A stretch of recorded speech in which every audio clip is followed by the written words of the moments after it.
Great. Okay, thank you everyone for joining us today for this webinar. The webinar title is 1 year of continuous SARS CoV-2 serotracking in the canton of Zurich. My name's Sarah Chowdhury and I'm part of the Fritz Gyger AG Certisplex sales team. Also online with us today we have Sabrina Dallenbach, who's part of our team, and Boris Mara, who is the product manager for the Certisplex. And we have our very special guest, Marc Emmenegger, who will be presenting his presentation today. So just a short introduction about Marc. So after studying molecular life sciences in Lausanne and Zurich, Marc completed his PhD in the lab of Professor Adriano Aguzzi. During his PhD, he established an automated pipeline to explore antibodies in human samples. His immunoepidemiological investigations covers a large bandwidth of projects related to neurodegeneration, allergies, immunomodulation, but also SARS CoV-2. We've known Marc for several years now, and he's been using the Certisplex. And I'm pleased and very excited to introduce him to us today. He will first introduce to us his platform. He will present the approach, and then he will show the recent data regarding the antibody response after infection with SARS CoV-2. If you have any questions during the presentation, please feel free to pop them into the chat below, and then we can address the questions at the end of the presentation. Over to you, Marc. Thank you. Thank you so much, Sarah, for this very, very kind introduction. I'm extremely pleased to be here today, and I only hope that the internet connection is going to be stable. This is the only reason why I may be slightly nervous now, and I'm very excited to show to you some of the data that we have recently gathered. So I work at the University Hospital of Zurich in the team of Adriano Aguzzi. I hope you can see the slide. This is one of the biggest university hospital centers in Europe and certainly in Switzerland. And it's also, to my surprise, one of the top-ranking university hospitals on an international scale. So our lab is mostly focusing on prion diseases, but I have a little bit of a special role in that I am more interested in immunological aspects on a broad range. And the general aims of my work cover mostly antibody-related fields of biology. So what I find extremely particular is that we have millions of signatures that are characteristic for us in the form of antibodies. So all of us have an individual repertoire. And this repertoire is determined both by genetic as well as by environmental factors. And in fact, the presence or absence of a certain antibody can be extremely decisive whether or not you become sick or whether you can stay healthy. Now, in order to study antibodies at large scale, I, together with colleagues, we established an exploratory screening platform, and I'm going to introduce this to you right now.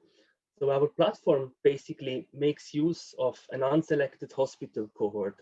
So one of the drawbacks of working in a hospital is that in terms of scientific collaborations in reach and in terms of having other labs available that can provide solid scientific help immediately, it is maybe a little bit challenging sometimes, but we do see a lot of patients. And these patients, they need to have routine diagnostics, for instance, in a clinical chemistry or in a hematology department. And what we get every day, we get samples from university hospital patients whose blood is being diagnosed for all sorts of parameters in clinical chemistry. But not only do we get these samples, we also get the associated medical data in a pseudonymized form. And the samples end up in a biobank. We have a little more than 150,000 samples now in our liquid high-throughput biobank. And the samples are being used to study exploratory antibodies and autoantibodies in these patients. So basically, we carry out what we call high-throughput antibody profilings, which is basically an ELISA in using a robotized platform, which you can see here. And in this robotized platform, we study the presence of certain antibodies that have not been characterized really before. And then finally, we mine the medical data and basically map it to the antibody profile of an individual patient. And this we do in order to, at least we aim at figuring out whether there is any link in the medical record that would determine the presence of a certain underlying disease condition, for instance. So when we have a finding, let's say we find out that an antibody against a certain protein is associated with the disease, we can then gather a cohort that is specific for this particular disease and can formally test our hypothesis that emerged from the exploratory screening. On the other hand, we also have antibody cloning and characterization pipelines in our lab, which helps us to then biophysically and functionally understand what a certain antibody is doing in a patient. And so this is just one example of a project that has been performed in the recent years. So we were interested in autoantibodies against the cellular prion protein. The cellular prion protein is the protein that is expressed in many of our cells in the body and whose aggregation can then lead to neurodegenerative diseases such as Creutzfeldt-Jakob disease, fatal familial insomnia, or also known as BSE, bovine spongiform encephalopathy. And so here we were interested in figuring out whether in large patient repertoires, so we talk here about 37,894 individuals that basically gave almost 50,000 samples, whether we are able to identify these antibodies and what such antibodies may do. It was a rather small study for us, but basically in all these patients screened, we identified 21 patients that we could confirm. So we are really looking for the needle in the haystack in many of these projects. And then we did characterizations, we did time course analysis, we mapped, we of course tested for unspecific binding against other proteins. We did some epitope mapping, and also we interrogated the clonality of these antibodies in data that I do not show here, but that is available publicly. So before I get started with my real talk, I also would like to share with you some technological insights. However, I already want to say here that I am not a technologist, which means that I love to use these technologies to answer scientific questions I'm interested in, but I do not have a particular interest in the technology as such. And this is also why I keep this rather short, but of course this platform is pivotal for us to conduct our scientific research. And in our platform, which is custom designed, we use a panoply of different machines, which are shown here. And of course, I can mention without shame, we also use the Fritz Gyger Flex, and to our enormous satisfaction. So we use this machine for the coating of the proteins, but also in order to make a sort of a reverse gradient for samples, for plasma samples that we then dispense using the LabSite echo machine in order to account for volumetric discrepancies. And our platform, I think, is rather stable, which is the most essential thing for us, and it performs extremely well.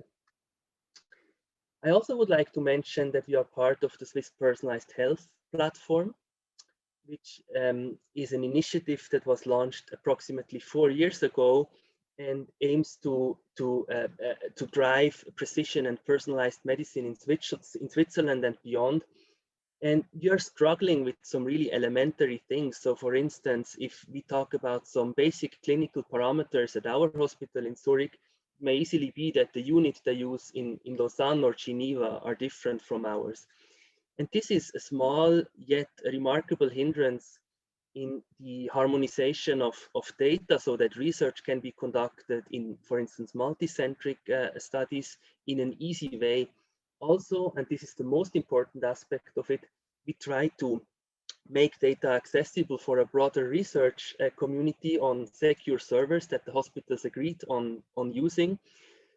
So basically, this then allows to really combine data sets from multiple hospitals without really sharing or without really having to access the data. The data stays where it is. You just have access to it via a server. So I would like to promote this. It's an extremely important initiative, and I think we will hear a lot about this in the future. So this brings me to my main topic for today, the evolution of the seroprevalence of SARS-CoV-2 in the greater area of Zurich, and I would like to outline a bit why our study is different from others and what exactly we have done here. So typically, if we talk about patient populations that enter the University Hospital of Zurich, of course, we have quite a significant fraction of patients that come to the hospital because of COVID-19. And these patients are either in need of the ICU, or they are in a ward, or they come only for a small checkup. But these patients definitely have COVID-19 and rather severe forms of it. Some of them are definitely critically ill and require top-notch treatments in order to stay alive.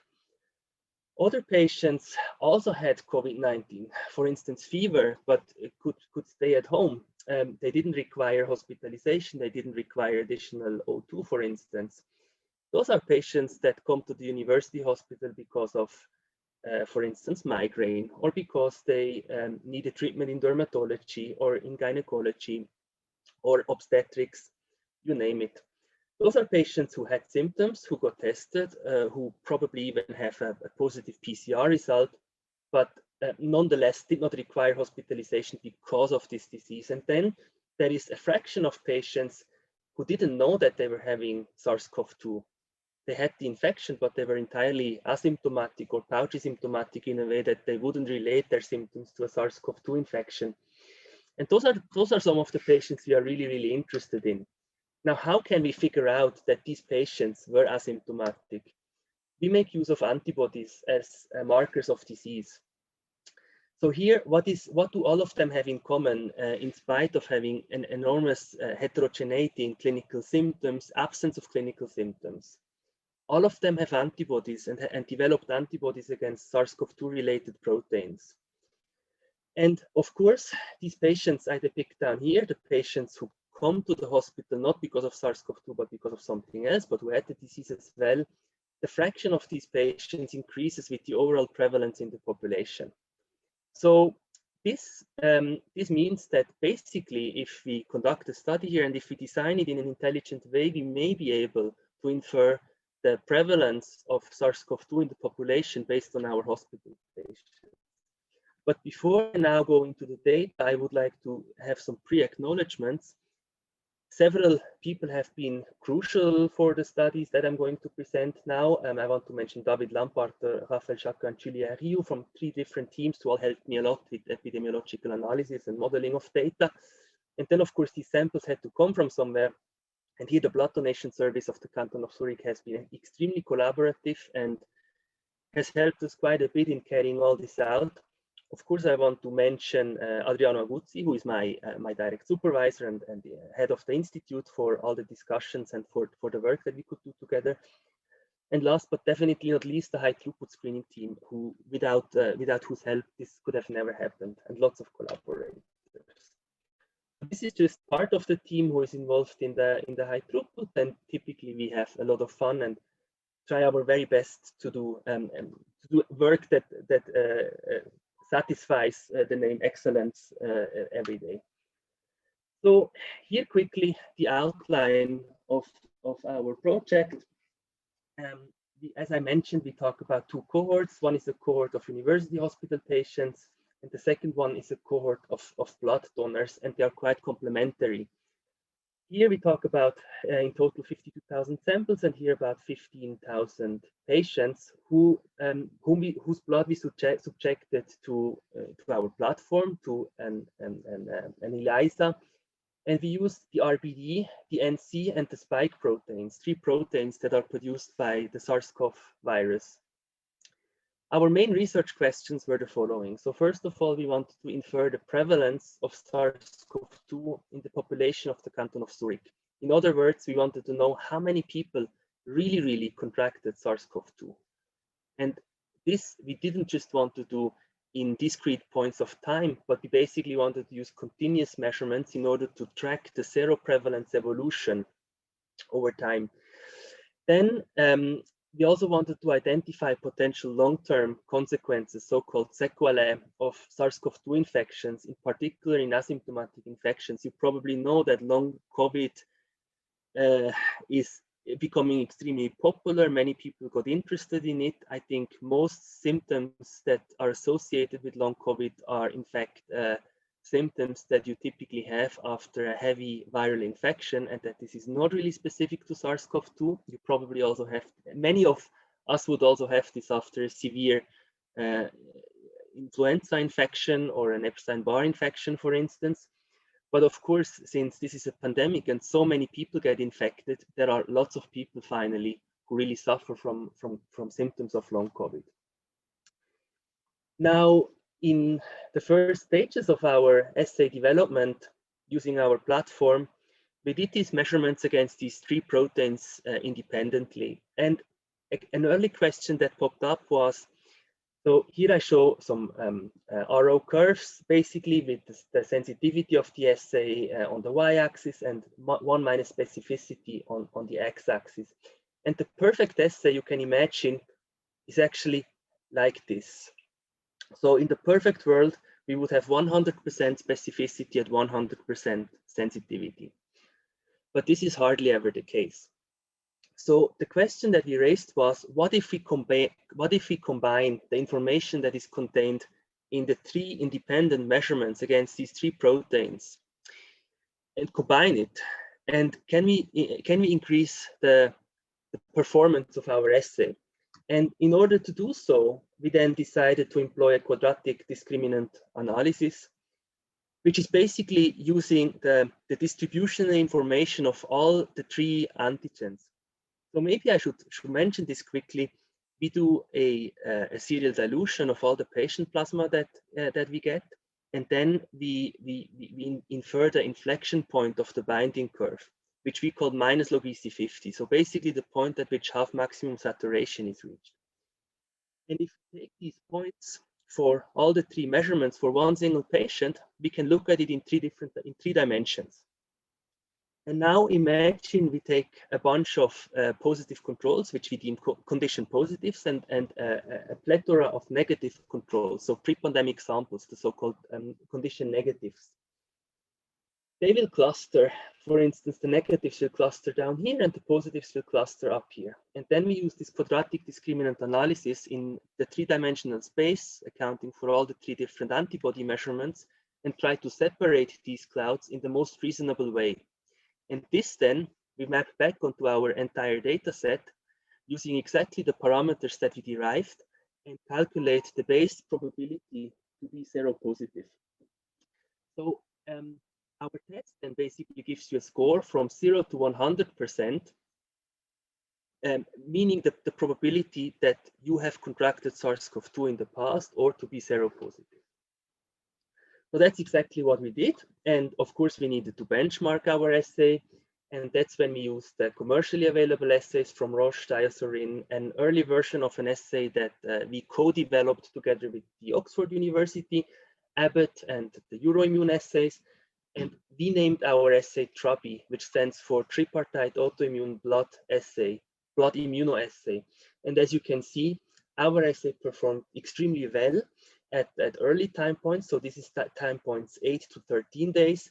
And here after 14 days, basically all the patients seroconversed, and most of the assays that we show here had an extremely good performance, with, however, ours being remarkably good.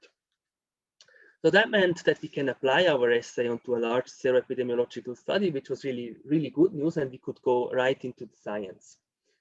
So in these 50,000 hospital patient samples and in these 15,000 blood donor samples that I mentioned before, we could do continuous seroprevalence measurements and bind them according to the months, which you see here on the right side.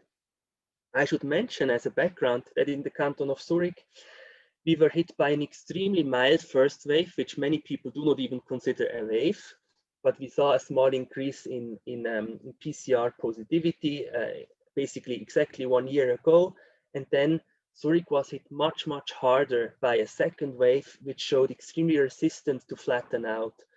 And in fact, it has never really gone down so much. So we are still, I think we are still in a sort of a second wave right now. Our sero measurements are shown here. So in the pre-pandemic samples, we do not see any seroprevalence, meaning that, I mean, of course, where there is no SARS-CoV-2, you shouldn't measure any SARS-CoV-2 related antibodies. And then we see that both in the BDS as well in the USZ sample, it really goes up in April 2020 to approximately 1.7, 1.8%, then increases slightly, subsequently goes down again, and we see a real emergence of the antibody response starting mid-October, November, December 2020.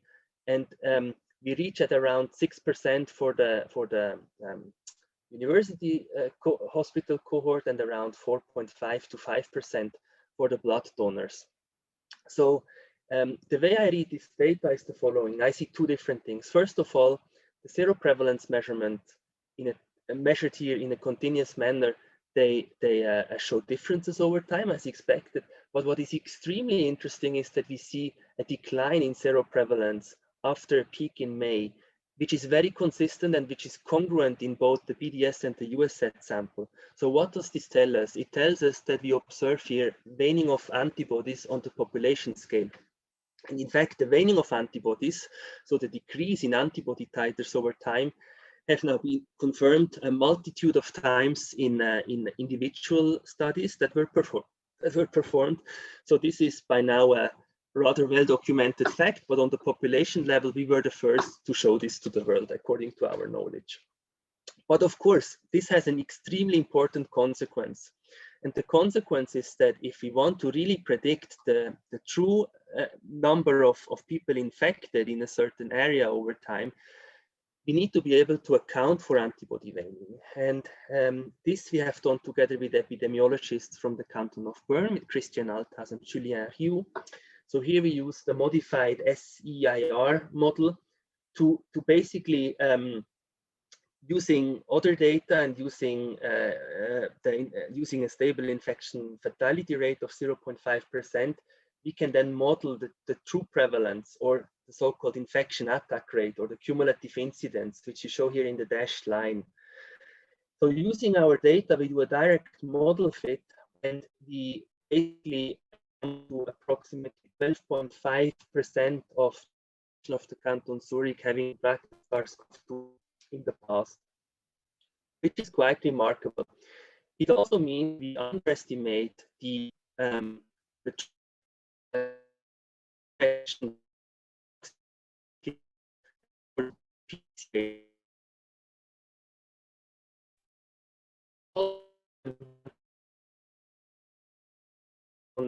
on the level of individuals, of repeat samples that we obtained in the hospital cohort. But of course, for us, we mostly focus on the population level waning. Now, one of the important questions that need to be answered is, of course, whether our samples are representative. And I should say already now that epidemiological sampling typically includes randomness. And although this is extremely hard to achieve, our sample is clearly non-random. So it's important to make sure that we do not have a bias in our data set that would make our results less valid. And one way of doing that is by using a post-stratification. So basically, we were considering the age and sex of the population of the canton of Zurich, and we're applying this onto our cohorts and then correcting accordingly. And you see that there is only a really minor modification in the predicted seroprevalence if we apply a post-stratification on both the hospital as well as the blood donation service cohort. Also, one potential bias clearly could be that in the hospital, we have a lot of COVID patients hospitalized because of COVID-19, but we can also account for this by simply subtracting those from the seroprevalence measures. But you see that after post-stratification or without post-stratification and the exclusion of COVID-19 patients, we have a slight decrease in seroprevalence, which actually converges very well with what we measure in the blood donors. So I think this is really interesting. Of course, we also need to make sure that the age groups as well are stable over time. So first of all, you see here the age groups for the hospital patients as well as for the blood donors, and compared here to the population of the canton of Zurich, it's approximately the same, although, and again, this is an important limitation, we do not have samples from children, and we do not have samples from individuals older than 80 years for the blood donors.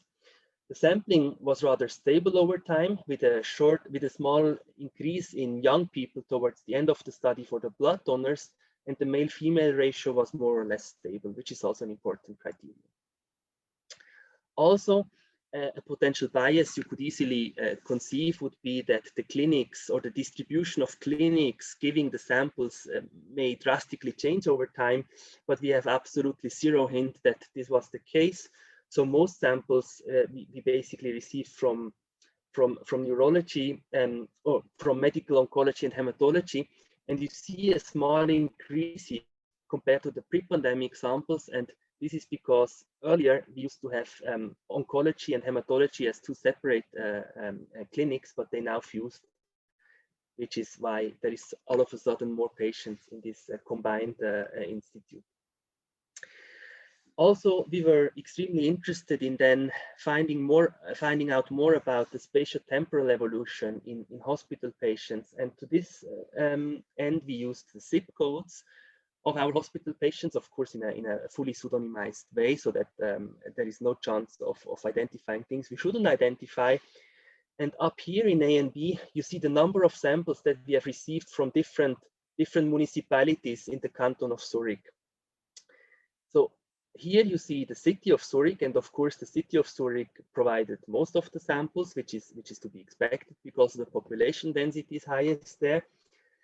Down here you see the prevalence in percent, and it is extremely difficult to depict, but our finding here is that first of all we see that most municipalities had cases, so it was not totally clustered only in the city and not in more rural areas, for instance, which is also to be expected because a lot of people commute from rural areas to Zurich and could get infected during work and not only where they live. But what is really interesting is that we see sort of a non-focal spread in the second wave. It's and this has been characterized in other cohorts and in other regions as well. So the hypothesis is that in the first wave the disease spreads more or less in a more focused manner and is then getting silenced because over summer we hardly had any new cases in Switzerland, and then spreads in a non-focal manner during a second wave. So I think we can contribute a bit to these observations using our data. What I am particularly interested in is the association with clinical features, which however is also an extremely tricky thing, especially when we talk about rare diseases, because rare diseases, as the name says, are characterized by an extremely low incidence. And if you consider a disease with an incidence of 1 in 100,000, for instance, even if you have a 100-fold enrichment following SARS CoV-2 infection, you will still need an extremely high number of positives in order to do solid statistics with it. So this is a challenging endeavor here. Nevertheless, we characterized our cohort using multiple ways, and I'm going to show you now. So here in a first approach, we used the logistic regression in a Bayesian framework, and then had to use regularization techniques like lasso and horseshoe in order to account for variability that is intrinsic to such extremely heterogeneous data sets. So the major challenge of this data set is basically that the absence of a certain clinical code, for instance, does not mean that there is evidence of the absence. So basically, just because a patient coming to neurology is not recorded to have an inflammatory bowel disease doesn't mean that this patient doesn't have an inflammatory bowel disease that may be treated at another hospital or by a private practitioner. So this leads to a large heterogeneity. Basically, what we found out conducting this study here is that SARS-CoV-2 seropositivity is associated with codes, with ICD codes, U99 and J96. U99 is tested for SARS-CoV-2 using a PCR, which in a way is a very nice finding it. It means that we would find something if it was there. And J96 is a code that encodes acute respiratory insufficiency, which is of course seen in patients with severe SARS-CoV-2. So this code also makes total sense. So we have positive associations with these two codes, and we have a negative association with code Z11, and Z11 stands for a broad screening for infectious and parasitic agents, which is usually assigned to patients who are not suspected to have SARS-CoV-2. So also there, this negative association makes a good sense. I've then done a little more conventional statistics using groups and also using free text diagnosis. So here we have focused on parameterized codes, international classification of disease codes. But here I've used free text diagnosis, free text medical reports, which is more tricky to work with. And I've grouped patients into several classes that are of particular interest to us, but also discussed internationally. So for instance, there are 3 case reports by now linking a SARS-CoV-2 infection with Parkinson's disease. And my feeling would be that probably this association is spurious and is not really causation, but rather a certain association. However, of course, we have to be careful, and scientists, we need to find out, and that's one of the things that I try to do here. So basically using all these groups and having our data set clustered into 3 distinct conditions: seropositive group 1, which means that those are the patients that were hospitalized because of a SARS-CoV-2 infections; group 2, seropositive, however, not hospitalized because of SARS-CoV-2, and then a 3rd group, which is consisting of seronegatives that are more or less matched with groups 1 and 2. We found, first of all, that many more males than females are in seropositive group 1, meaning requiring hospitalization, approximately 70%, in fact. And this is quite interesting. So male sex seems to be a determinant of disease severity, which we are not the first to identify here, in fact. Of course, I found that SARS-CoV-2 related diagnoses such as bilateral pneumonia are highly associated with a seropositive group 1.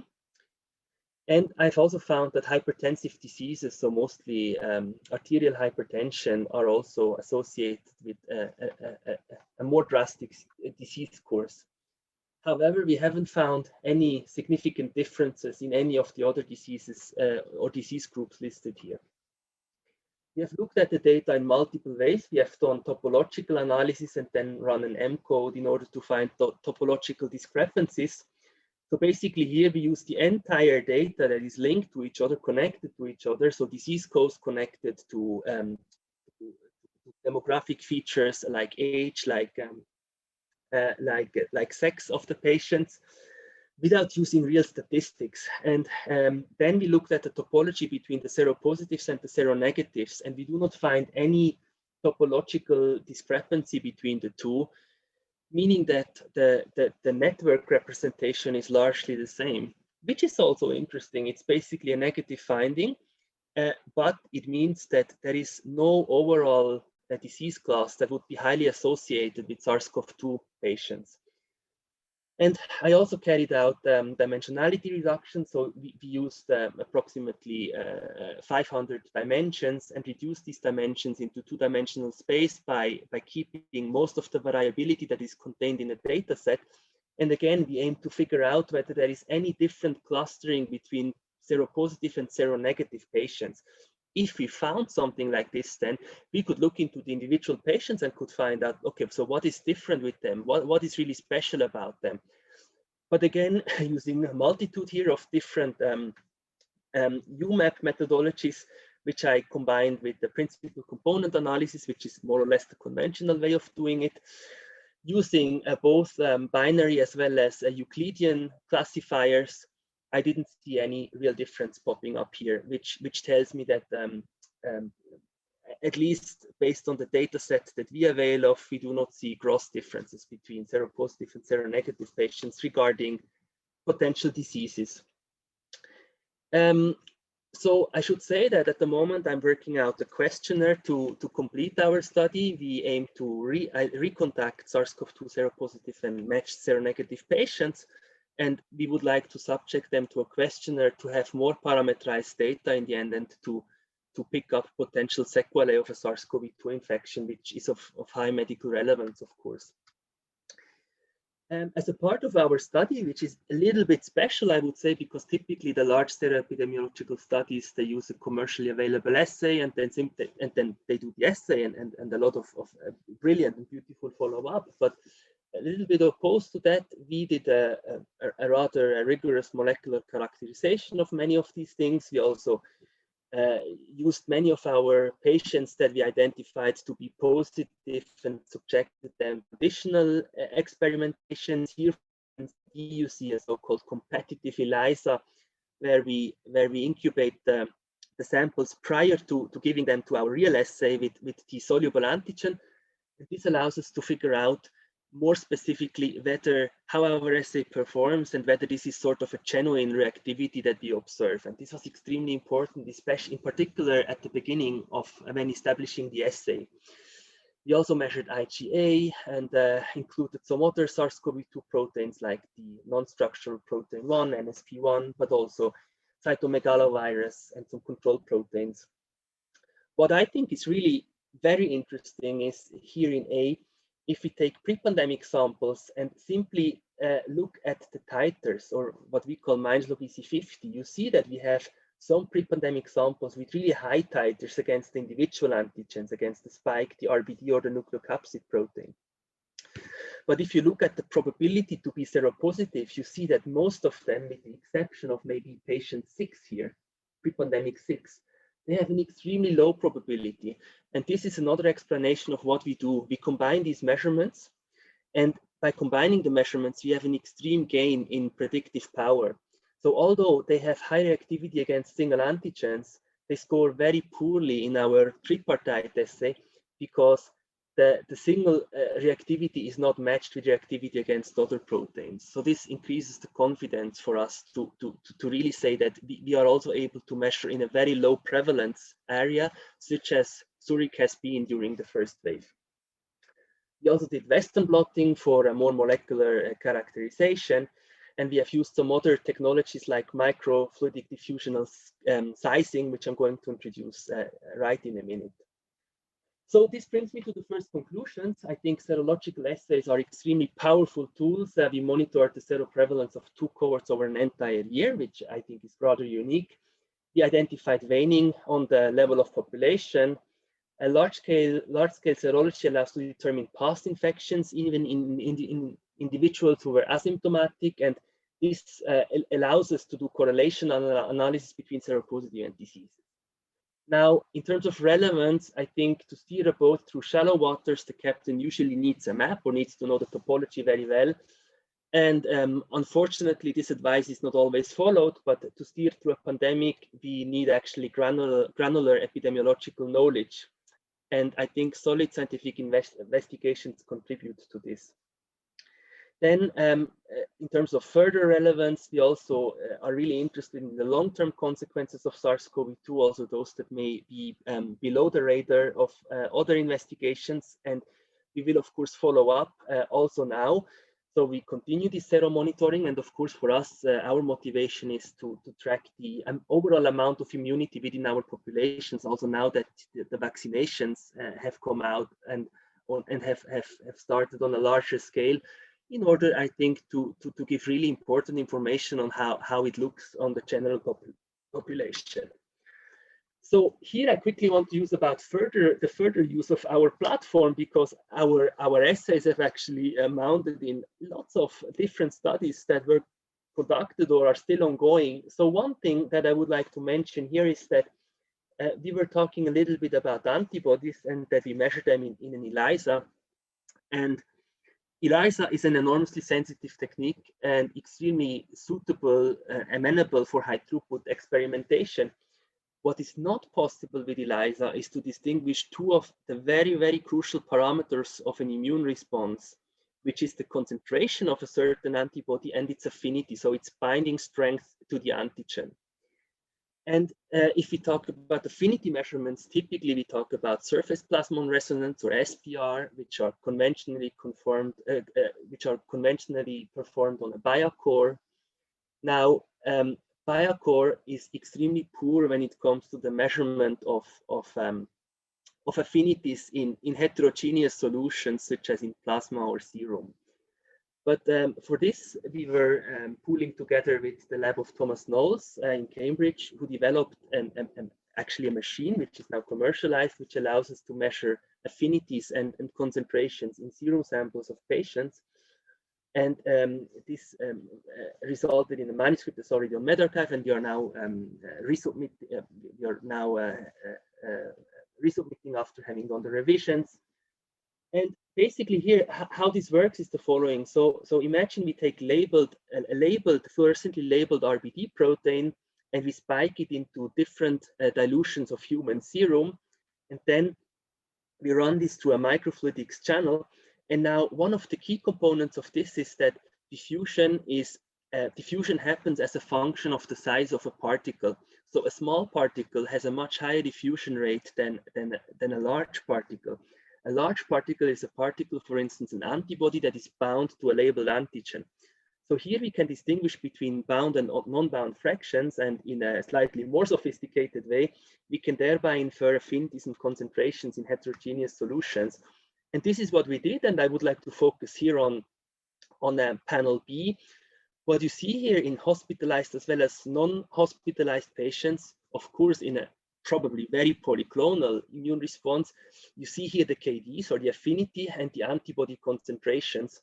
And the gray triangle is basically the boundary between the ACE2 receptor and the spike binding. So antibodies should potentially have an affinity that is higher than this in order to have neutralizing potential, in order to really trigger a powerful immune response.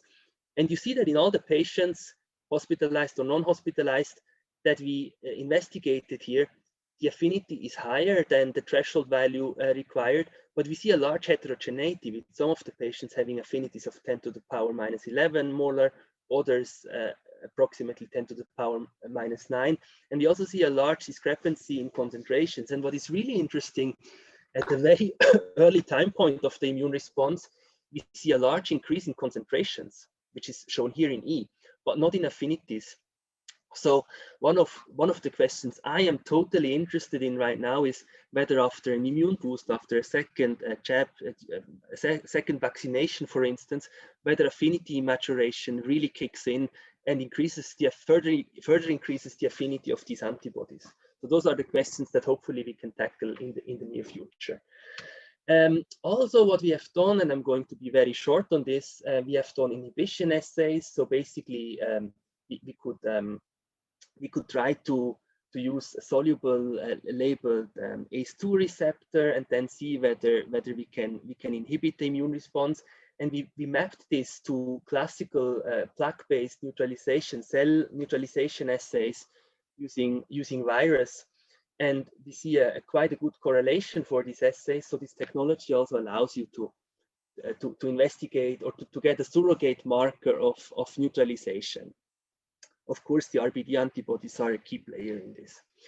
And also, we looked into cross-competition with endogenous SARS-CoV-2 RBD proteins, and we found that most likely a strong immune answer against SARS-CoV-2 will elicit also a recognizable immune response against endogenous SARS-CoV-2 proteins, RBD proteins.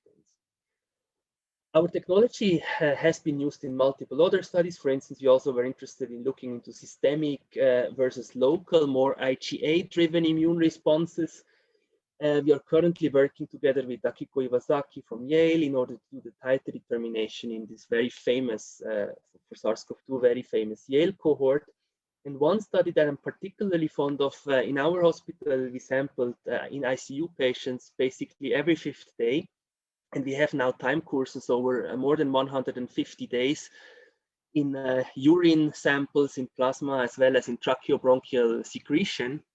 And we can correlate this to viral load, and we can correlate this to the medical record of the patients, but also we do then some follow-up, like again, affinity studies, IgG subtyping, and this is in its final stages, so this hopefully will come out soon. I should also mention that we received samples for exactly this study also from Spain and Andorra, so it's a multi-centric study, and I have high hopes that we can help elucidate a little bit what is going on with SARS-CoV-2. And also we collaborate with the Oxford University, in particular with Dave Stewart and Daniel Ebner and team, and have been helping them to build up their own assays, which are now also getting commercialized.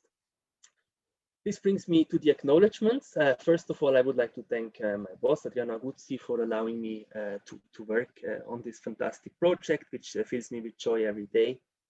I would like to thank the large team involved in high throughput screening.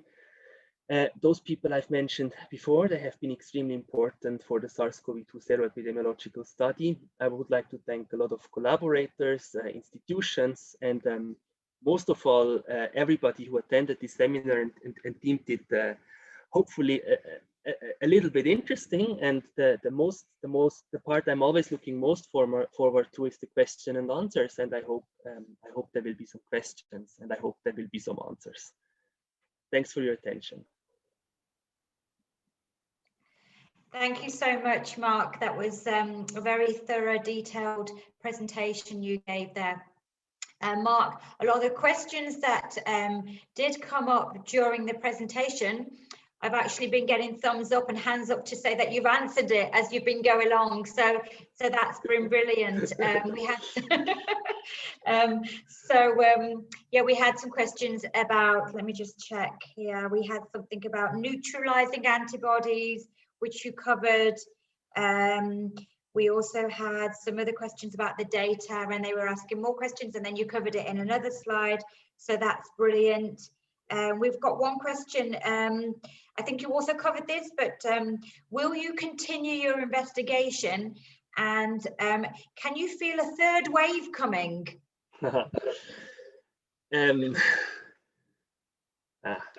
So yes, we will continue our investigation. This I can answer with a clear yes. One of the features of our assay, which I believe is quite interesting, is since we measure the response against the 3 antigens, but the vaccination is only done with 2 of them, basically against the SARS-CoV-2 spike protein and mostly the RBD domain, we may be able to distinguish between people who got infected and people who got vaccinated, because those who got vaccinated will not elicit a response against the nucleocapsid protein. So that's something I'm looking forward to. I'm not sure whether I personally will have time to look into it quite a bit, but I'm sure, I mean, the data set will be there, and someone will do it most likely. Regarding a third wave, I don't know. I don't think I want to say anything, because I feel a lot of people are speaking on TV and radio and in newspapers every day and say what they think about it. And I do not believe that we can really predict what is going to come. It may also be very different from region to region. I would say, at least in our region here in Zurich, and I would say in Switzerland overall, the risk patients have mostly been vaccinated. Yeah. It may be that a third wave is going to come, but my personal opinion on this is that at some point we need to go back to a more normal life as well. And I think if those people who are most vulnerable are mostly protected, then it's probably justifiable to also think about further steps to resume to resume our lives. Because what I didn't talk about, and what I believe is extremely important, are the collateral damage that can potentially be caused. And I think it's a very, very thin line between being sufficiently protective or being overprotective, and forgetting about that others may actually suffer from this, because of psychiatric diseases that emerged, depressions, especially maybe also in the younger generations. And in the hospital, I'm also told that we do see patients with cancers that are that advanced in a way that it has never been observed before, that people come with cancer only at such late points. And that is, of course, also very, very devastating. And I think we shouldn't forget that. I'm by no means entitled to say what we should really do, but I'm cautioning that there is more than just SARS-CoV-2 in this world. And yeah, I said just one last question that just came in. Something about the mutations. During the study, did you ever see anything? I'm not capable of really detecting this using my assays, but friends of mine do a lot of sequencing, and they detect these mutations. And I do not know the actual numbers, but I think it is predicted that the British mutation accounts for more than 80% of infections by now in Switzerland. To be taken with a grain of salt. I'm not exactly sure, but I think the British mutation is very prevalent here. I think we do not have real traces of the Brazilian one. And now the newest one is the one from India. And that's... Double mutate, double something. Anyway. Yes, exactly. Okay, let's just say, okay, well, that's fantastic. Thank you so much again, Marc, for presenting today, and for sharing your results and everything that you've done. Thank you to our audience. Thank you for your attention and all the questions that you've asked as well. Hopefully we've covered them all. If you would like further information, please reach out to us, myself or Marc, and we'll be more than happy to speak to you further. Thank you so much for joining. Bye-bye.